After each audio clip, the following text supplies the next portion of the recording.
আসসালামু আলাইকুম। আজকে নির্বাচন পরবর্তী আলোচনা, যেখানে বলতে চাই জামাতে ইসলামের ম্যাজিকে জনাব তারেক রহমান চ্যালেঞ্জে এবং ডক্টর ইউনূস সাহেব হাসছে। আসুন এই বিষয়ে একটু আলোচনা করি। অনেকেই ভাববেন জামাতে ইসলামের ম্যাজিক কী। আমি পূর্ববর্তী ভিডিওগুলিতে বর্ণনা করেছিলাম হাড্ডাহাড্ডি লড়াই হলো। এখন অনেকে ভাববেন বিএনপি 212টি আসন প্রায়, জামাতে ইসলামী জোট 76টি আসন, তাহলে এখানে হাড্ডাহাড্ডি লড়াই হলো কোথায়? না, এখানে দৃষ্টিভঙ্গির ব্যাপার। আপনারা একটু তাকিয়ে দেখেন, ঢাকা জেলায় 20টি আসনের মধ্যে জামাতে ইসলাম 60টি এখন, এবং বাকিগুলিতে বিএনপি জিতলেও প্রত্যেকেরই জিতার বিষয় ছিল 4-5 হাজার ভোটের ব্যবধানে। স্বয়ং তারেক জিয়া উনি জিতেছেন প্রায় 4,000 ভোটে, এবং মির্জা আব্বাসের মতো শক্তিশালী প্রার্থী দিকে জিতেছেন 4,000-এরও কম ভোটে। তো ইভেন প্রত্যেকটা আসনে প্রায় এমন হাড্ডাহাড্ডি লড়াই, যেখানে প্রাপ্ত ভোটের রেশিও অনুযায়ী দেখা যায় মাত্র 2%-এর ব্যবধান। অন্যদিকে যদি তাকান, বাংলাদেশে 12,77,00,000 ভোটার, এর মধ্যে ভোট দিয়েছে 59.44%।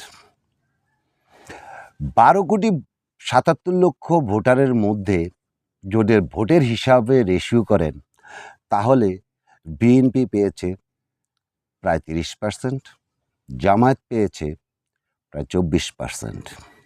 তাহলে পার্থক্য মাত্র 6%। অন্যদিকে যদি প্রাপ্ত ভোটের রেশিও ধরেন, বাংলাদেশে যে 59.44% ভোট পড়েছে, সেই রেশিওতে ধরলে বিএনপি পেয়েছে আনুমানিক প্রায় 54%, বা জামাত পেয়েছে আনুমানিক প্রায় 41%। তাহলে এখানেও 13%-এর একটা ডিফারেন্স। যদি নির্বাচনগুলির দিকে তাকান, বিভিন্ন কেন্দ্রের দিকে তাকান, তাহলে দেখতে পাবেন গোপালগঞ্জে প্রায় 28-30% ভোট কালেক্ট হয়েছে। ওখানে বিপুল ভোটে বিএনপি জিতেছে, এবং তৃণমূল পর্যায়ে প্রায় 60-65-70% ভোট কালেক্ট হয়েছে।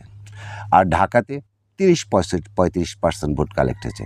এখন ভোট কালেক্টের এই হিসাবে এই গোলমালটা কেন, এই গরমিলটা কেন ভোটাররা তৃণমূল পর্যায়ে বেশি গেল? তৃণমূল পর্যায়ে ভোটার বেশি যাওয়ার কারণ হলো, আমি বিভিন্ন জায়গায় দেখেছি, এখানে এক বাড়ির লোক অন্য বাড়িকে চিনে, আওয়ামী লীগ, বিএনপি সবাইকে চিনে। কে ভোটে কেন্দ্রে গেল কি গেল না, এটা দেখা যায়। তো যার কারণে আওয়ামী লীগের যত হিন্দু ভোটার আছে, সাধারণ ভোটার আছে, তারা যেখানে বিএনপি প্রভাব আছে, সেখানে তারা ভোট কেন্দ্রে গিয়েছে তাদের নিরাপত্তার স্বার্থে।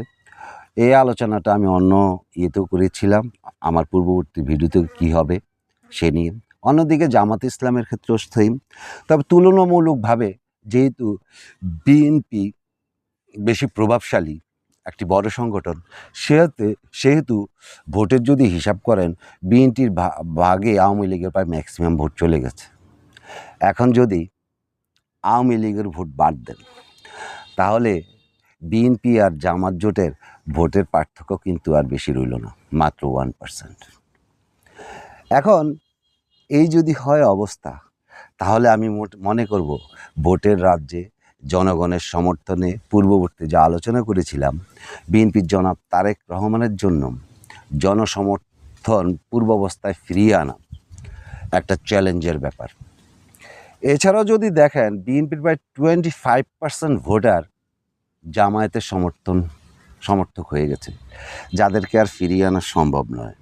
এখন বিএনপি যেদিকে তাকাবে, যে সরকার পরিচালনার যেহেতু দায়িত্ব পেতে যাচ্ছেন, তারেক রহমান যেহেতু প্রধানমন্ত্রী হতে যাচ্ছেন, তার আগামী 100 দিনের কর্মকাণ্ডেই অনেকটা জনগণের সমর্থন আদায়ের জন্য বিরাট ভূমিকা রাখবেন।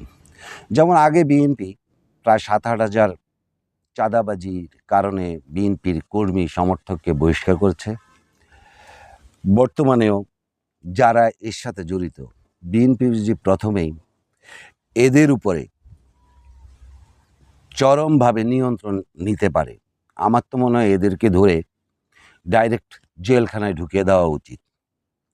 অন্যদিকে তারেক জিয়া যদি যারা সমালোচক তাদেরকে কথা বলার স্বাধীনতা দেন, কারণ একসময় আওয়ামী লীগের আগে আমরা সাধারণত ফেসবুকে একটা লাইক অথবা কমেন্টও করতে পারতাম না ভয়ে আতঙ্কে, অর্থাৎ আমাদের বাক স্বাধীনতা ছিল না।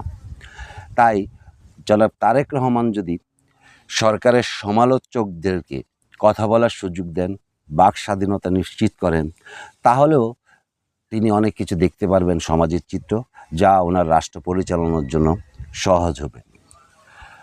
অন্যদিকে ব্যাংকিং অবস্থা বাংলাদেশের খুবই খারাপ, বাংলাদেশের অর্থনৈতিক অবস্থা খুবই খারাপ, এবং তারেক জিয়া যে সকল আশ্বাস দিয়েছে, নির্বাচনে যে সকল প্রতিশ্রুতি দিয়েছে, সে সকল বাস্তবায়নে যদি সঠিক পদক্ষেপ গ্রহণ করেন, তাহলে আশা করি যে তারেক জিয়া সারভাইভ করবেন। কিন্তু এখন প্রশ্ন হচ্ছে, সরকারে যেই যায় তারা কিন্তু সাধারণত জনসমর্থন হারাতে থাকে, কারণ জনগণের প্রত্যাশা থাকে ব্যাপক। এই যে জিনিসটা বিশেষভাবে খেয়াল রাখতে হবে। আর অন্যদিকে আমি ডক্টর ইউনূস সাহেবকে বলতে চাই যে একটি অবাধ, সুষ্ঠু, নিরপেক্ষ নির্বাচন তিনি করেছেন। যদিও এই নির্বাচনটাতে আমি মনে করি 5-7% মার্কিং কম করা যাবে যদি 100-তে বলেন আপনি, তবে আমি বলতে পারি 90% বা 95% এই নির্বাচনটা সার্থক হয়েছে, এবং উনি অবশ্যই ধন্যবাদ পাওয়া উচিত।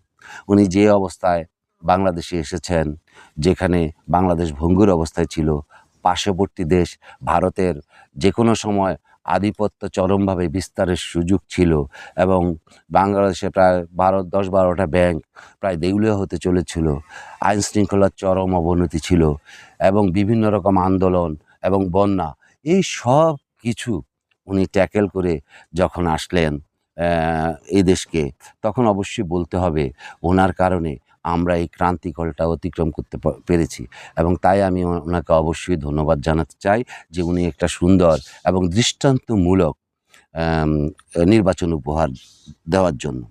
আর জামাতে ইসলামকে বলছি যে আপনারা যা ভোট পেয়েছেন, যতটুকু সমর্থন পেয়েছেন, মাত্র 53টা আসনে আপনারা আরও যা আসন পেয়েছেন তার বাইরে আরও 53টা আসনে আপনারা হাড্ডাহাড্ডি লড়াই করেছেন।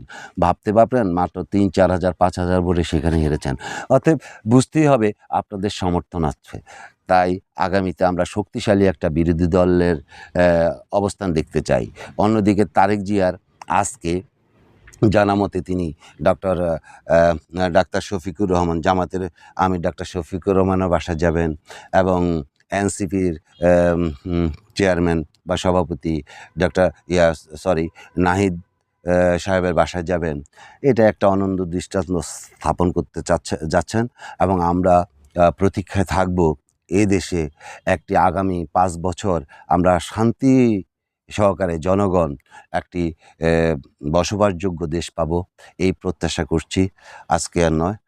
যদি আমার আলোচনা ভালো লাগে তাহলে সাবস্ক্রাইব করুন। আল্লাহ হাফেজ।